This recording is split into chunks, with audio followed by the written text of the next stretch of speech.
রাস্তায় যখন একটা ছেলে বিপদে পড়ে, তো তার গাড়িতে তেল শেষ, তো আমরা তাদের সাহায্য করার চেষ্টা করলাম।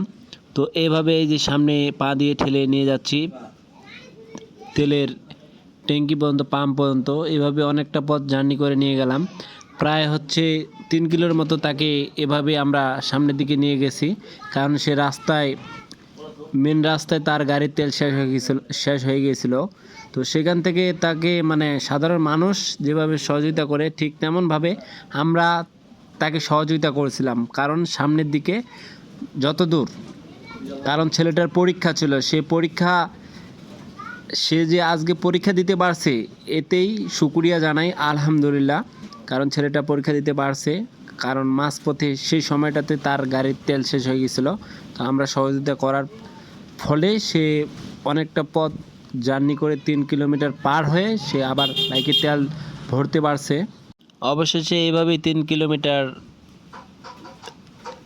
তাকে পার করে দেওয়া হয়েছিল, কারণ তার বাইকে তেল ছিল না। আর আশেপাশে হচ্ছে তোর কোনো দোকানও ছিল না, পাম্পও ছিল না মেন রোডে। তো মেন রোডে এভাবে যাচ্ছিলো, যাওয়ার পরে গাড়িতে তেল না থাকলে কিছু করার নেই। তো এইভাবে তাকে আমরা 3 কিলোমিটার পার সহযোগিতা করে সামনের দিকে নিয়ে গেলাম। তো ক্যামেরাটা চালু ছিল, সে কারণে ভিডিওটা ধারণ করছি। তো সে ভিডিওটা আপনারা দেখতে পাচ্ছেন কতটা রিস্ক নিয়ে আমরা সেই পরীক্ষার্থী ছেলেটাকে, ভাইটাকে আমরা সামনের দিকে নিয়ে যাওয়ার চেষ্টা করতেছিলাম। তো এভাবে সামনের দিকে বাজার আমরা পাচ্ছিলাম না। তো এভাবে 3 কিলোমিটার আমরা জার্নি করে তাকে সুন্দর পরিবেশের মাধ্যমে, বা হাইরোড, যেমনটা হাইরোড ছিল, হাইরোডের মাঝখান দিয়ে আমরা যাচ্ছিলাম। তো সামনে তো এভাবে যাচ্ছিল। তো বিশ্ব রোড দিয়ে কতটা সে রিস্ক নিয়ে আমরা তাকে একটু সহযোগিতা করার চেষ্টা করেছিলাম, কারণ তার পরীক্ষার সময় হাতে কম ছিল। সেই সময় হাতে কম থাকার কারণে আমরা এভাবে ভাবলাম যে এভাবে কিছু একটা করা গেলে আমরা করব। সেই কারণে আমরা তার একটু উপকার করার জন্য আমরা সে কাজটা করলাম, তো সামনে পৌঁছে দেওয়ার জন্য।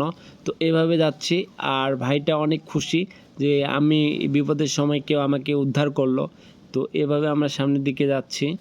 হয়তো অনেকটা রিস্ক ছিল, তারপর আমরা যে পেরেছি সামনে বাজার পর্যন্ত যে তাকে আমরা পৌঁছাতে পেরেছি, এতে আমরা অনেক খুশি, হ্যাপি। সেও হ্যাপি, আমরাও হ্যাপি। কারণ আপনাদের আশেপাশে যদি রোডে বা কোথাও যদি কারো বাইকের তেল শেষ হয়, আপনারা যতটুকু পারবেন এভাবে সহযোগিতা করার চেষ্টা করবেন। ইনশাল্লাহ সবাই ভালো থাকবেন, সুস্থ থাকবেন। আল্লাহ হাফেজ। আর ভিডিওটা ভালো লাগলে অবশ্যই লাইক, কমেন্ট, শেয়ার করে সবার মাঝে ছড়িয়ে দেবেন। ধন্যবাদ, সবাই ভালো থাকবেন।